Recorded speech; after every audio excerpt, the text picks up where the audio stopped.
In March 2020, Manuel Ellis died while he was handcuffed in police custody. 3 officers involved in the incident are on trial. Matthew Collins and Christopher Burbank are charged with second-degree murder and first-degree manslaughter. Timothy Rankine is charged with first-degree manslaughter. Thank you for joining us. I'm Christine Pei. Now, for the duration of the trial, King 5 will recap the biggest developments in the courtroom, and we will discuss what it all means. Today, we sit down with retired Pierce County Superior Court Judge Brian Tollefson, attorney Mark Lindquist, who served as Pierce County prosecuting attorney for nearly a decade. And this week, we also have criminal defense attorney David Marshall, who was a deputy prosecuting attorney before moving into private practice. Before we dive in, first, we do want to take a look at what happened this past week in court. We heard from a paramedic who attempted to save Manuel Ellis's life. Lieutenant Nicholas Wilson testified that when he arrived to the scene, it was clear that Ellis was not breathing. Just like I can sit here today and look at you and watch your chest rise as you breathe, and everybody sitting in the jury and everybody in the courtroom, you can make an assessment of somebody's ability to maintain their own airway, to breathe, and their level of consciousness.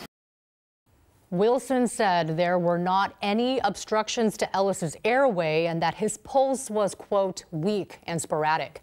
Wilson also said that in his opinion, Ellis died from what is known as excited delirium and that his heart failure was secondary. Later on, the state called a cardiologist, Dr. Dan Wohlgelernter, who offered a different opinion about Ellis's cause of death. He said that Ellis died from restraint asphyxia and that he directly linked Ellis's death to actions taken by police. He also made it clear he does not believe a drug overdose could have been the cause. In this case, it's my opinion Mr. Ellis died with methamphetamine, but not because of amphetamine. Dr. Wohlgelernter went so far as to say he does not believe any other explanations for Ellis's death make sense. Now, before the end of the afternoon session on Thursday, the state called Pierce County Sheriff's Detective Byron Brockway. They then played an interview that he conducted with Officer Timothy Rankine. Keep in mind, this is the first time we have heard something from one of the officers in court. Rankine described hearing Officer Christopher Burbank over the radio and fearing he was in trouble. His voice, I had never heard it in that tone of voice before. It sounded super stressed, almost kind of in like a panic kind of voice. In my mind, instantly when I heard that voice, I wasn't sure what was going on. We expect to hear recorded statements from Burbank and Officer Matthew Collins next week. So let's open it all up for discussion. Let's return to this testimony of the paramedic, Lieutenant Wilson. He is a witness called by the state. Now, on cross-examination by the defense, Wilson gave his own opinion about Ellis's cause of death, and it did not exactly help the prosecution's case. Take a listen. And your ultimate opinion in this case was that there was cardiac arrest secondary to excited delirium, right? Correct. That's my professional medical opinion. Okay. So this is counter to the prosecution's argument that the officers on trial are responsible for causing Ellis's death. So let's discuss all of this. A lot to unpack here from this past week. Mark, if the prosecution knew that there was a chance that the paramedic would say this and would say this in his testimony, what is the strategy here? Because it sounds like this was intentional in a way. Right. The prosecution absolutely did know what the medic was going to say, but there's a burden on the prosecutor to present the whole picture to the jury, to maintain their credibility by doing that. And so you have to call witnesses that are going to help you and maybe call witnesses that aren't going to help you so much. Yeah. You try to start your case strong and finish your case strong. Right now we're in the middle of the case, so we're hearing from the witnesses that aren't so good for the prosecution. Right. So in contrast, we heard from another medical expert. Let's turn to the testimony of the cardiologist, Dr. Dan Wohlgelernter, who said that Ellis died from asphyxia, which was caused by the restraints that police placed him in, and also from an officer pressing on his back. That cardiologist, who you're seeing right now on your screen, also disputed that excited delirium is even a valid diagnosis. Let's listen here. Well, excited delirium is not an accepted diagnosis or cause of death. None of the major medical organizations have accepted it. the American College of Cardiology, American Heart Association, American Medical Association, World Health Organization. None of these organizations have accepted this as a diagnosis. And it's a diagnosis based on behavior, not looking at underlying physiology or pathology.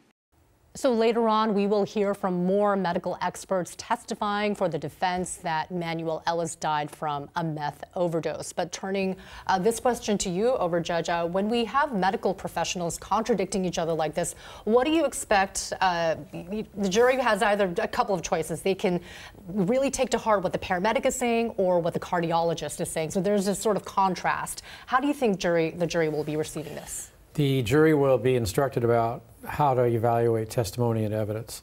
And I guess both of these gentlemen would be considered to be experts.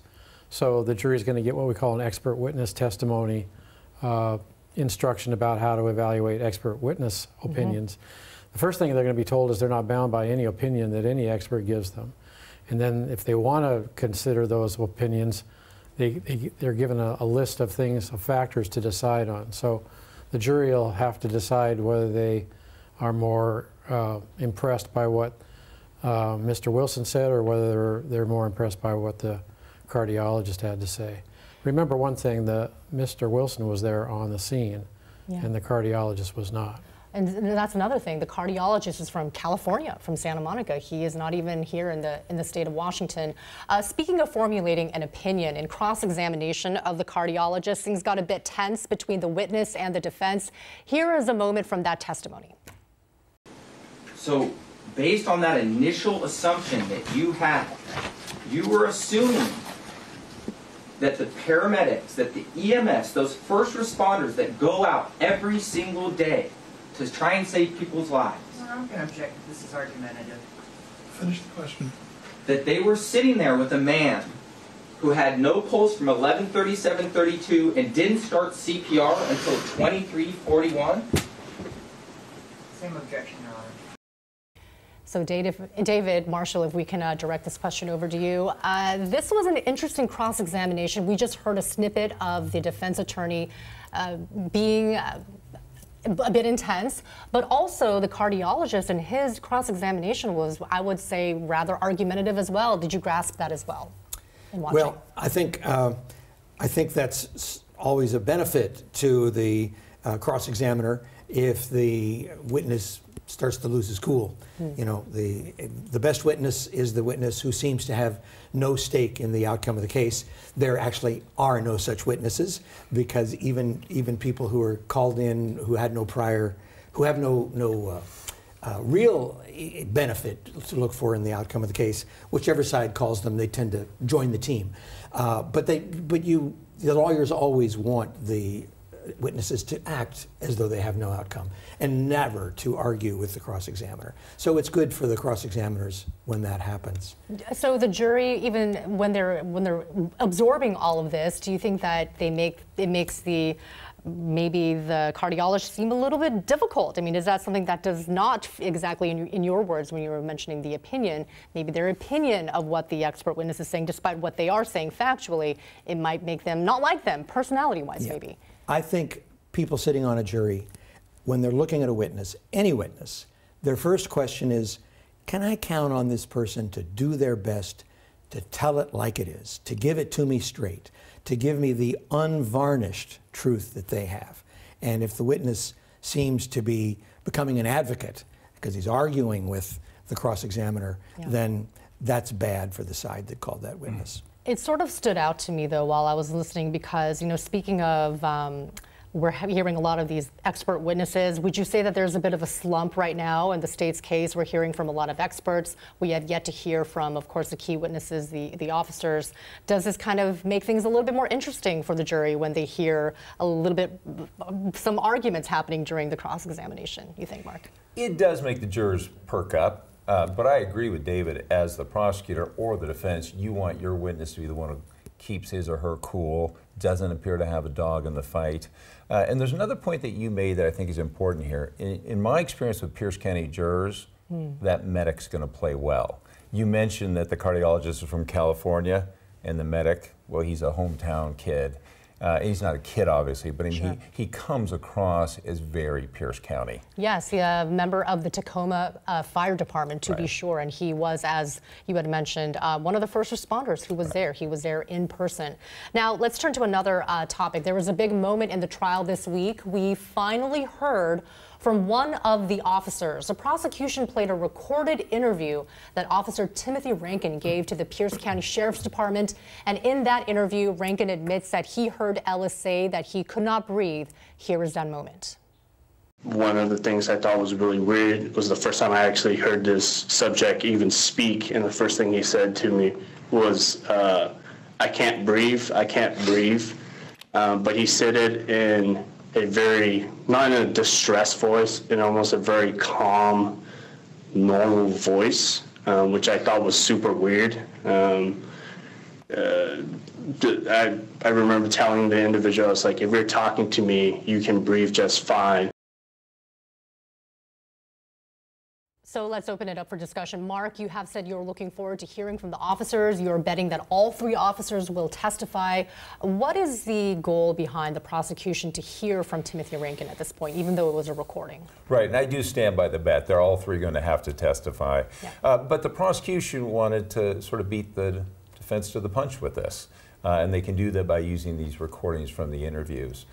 And I'm not actually clear how they think they advanced their case with this particular quote from the officer, other than they got in something that we already knew is true, which is that Mr. Ellis said, I can't breathe. I can't breathe, sir.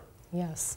A lot of the testimony kind of surrounded the fact that whether the officers heard him say that, and we just heard from Officer Rankine, who he did hear it, but now it's almost turning to a different point where did he believe it? Even though he might have heard it, did he believe that he could not breathe?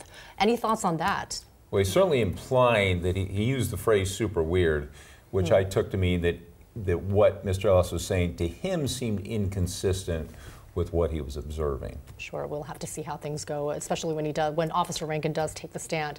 Now, also this week we heard an interesting ruling from the judge in the case, Judge Shushkoff. He ruled that the prosecution cannot present instructions for how to use a spit hood that was placed over Manuel Ellis's head. We have heard from experts that the spit hood was not used correctly in this case, and it did contribute to Ellis's death. But the judge ruled that it is not relevant to this trial because it was another police officer who is not charged in the case who placed that spit hood over Ellis's head. So Judge Tollefson, let me direct this question over to you. The judge may not want that testimony to go in front of the jury. Could you explain just the whole process and the legal logistics of this? Well, the test is relevance. In our state, relevant testimony and relevant evidence is kind of a low threshold. So for the judge to say, I don't think this is coming in is rather interesting, because that means he's saying it's below this very low threshold about what is relevant and what's not relevant. Normally, you want the jury to hear all the relevant testimony and evidence. One of the comments the judge made was something to the effect that different officers were in charge of putting the spit hood on Mr. Ellis. And I got the impression from his ruling that he thought, well, if you want to charge those people with being part of this crime, then you should have done that. You didn't do that. And that's why he thought it was irrelevant. Sure. You know, speaking of Judge Shushkoff, we've now had almost up to 5 weeks of the trial so far. We've observed how he has conducted the trial. What are your thoughts so far on how he has been approaching things? He's very involved. How so? Well, you can tell he's paying attention to everything that's going on in the courtroom. He makes rulings on the spot. He is very engaged in, I think he's trying to move the whole trial along. I think there was some indication that maybe the trial is going a little bit slower than everybody anticipated, and he's trying to get it moving along because if there's an objection to a question, he'll practically redirect the questioner to say it the right way. Yeah.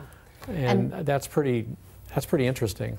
I mean, it is obviously such a large case, such a significant case happening in out of Pierce County right now. But let's open it up in terms of sort of final thoughts on, let me direct it over to you, David. How do you think the defense team has been doing things so far as the state makes its case? Well, I'd like to say something, Christine, about Timothy Rankine, playing the tape of Timothy Rankine saying that he was saying, I can't breathe. You know, I can't breathe. Well, a trial lawyer needs to think in terms of theme phrases that will sell his case. And for the prosecution, I can't breathe. It's not only a case that explains why they brought this charge here. It is a phrase that has become the name of a worldwide political movement. You know, so they could not do better than to have that phrase coming out of Timothy Rankine's mouth over and over during the course of the trial. So I think that was a part of the reason that they chose to call him. And speaking of themes, that was in fact one of the first, in fact, I want to say that was the first line that the prosecutor said in his opening statements, and they have followed that theme quite consistently. Yeah. It's so easy when you're an attorney to forget the benefit in returning to these things. These people on the jury, they don't know the case as well as you do. Yes. So you need to keep hitting your high points. Sure. So, Mark, what do you think? I mean, we've wrapped up week 4. What do you think? How things are going? Do you think that it's going a little slow? Can things go a little bit faster? Or the judge might be wanting to expedite things. What are your thoughts? It is going slow, and as the prosecution, you want to push things along a little faster. I agree with what David said about prosecution, returning to their theme. But what happened here was they pulled in a witness who undercut their theme. He said that he's basically implying that Mr. Ellis was invoking this "I can't breathe" for the very reason that David cited to it, which is it's become this national catch-all phrase. So what we're seeing right now, I think, is witnesses where prosecution's getting what they want, but the defense is almost always getting something they want as well. And so both sides are stacking up ammunition for closing argument. Yeah, and you saw that with the cardiologist too. Sure. There was this one point in the cardiologist's direct testimony where he was asked a question, and a couple of the defense attorneys stood up and objected because they said this is the question he's being asked is nowhere contained in his report. So they sent the jury out and he was allowed to answer the question. The defense counsel withdrew their objections because they wanted him to say that, and he did. When the jury came back in, he said that answer, and so they got a benefit from his testimony. Going back to what the cardiologist testified, and we heard a snippet of what he said. I mean, a lot of what the defense will present when they make their case is that Ellis died of the meth overdose, and which the medical examiner had said that there was meth in his system. But the point here seems to be whether that was the thing that killed Ellis, or whether, despite whether he had meth in the system, almost as if it didn't matter. Or do you think that's a strong case on the state's point of view? Well, he had what almost everyone is characterizing as a fatal or near fatal dose of methamphetamine. Sure. So it comes down to that simple question of, is that what killed him? Yeah. But before you get to that, though, prosecution also has to prove that the officer's use of force was unreasonable, and that's what led to the death. So right now we're focused on what caused the death, but we're going to get back to this issue of the force, especially when the officers take the stand. Which is what we are all anticipating, definitely. Well, thank you so much, Mark, also David Marshall, and to Judge Tollefson for your insights. As always, we thank you for all of the recaps. It's a lot to parse through, especially now. And we'll have, of course, more coverage coming up every Friday. And you can, of course, tune in on our streaming app, King 5 Plus, available on Roku, Amazon Fire, and on Apple TV. Our weekly recap is also available on our YouTube channel. As always, you can keep up to date with our trial coverage on king5.com and on our mobile app.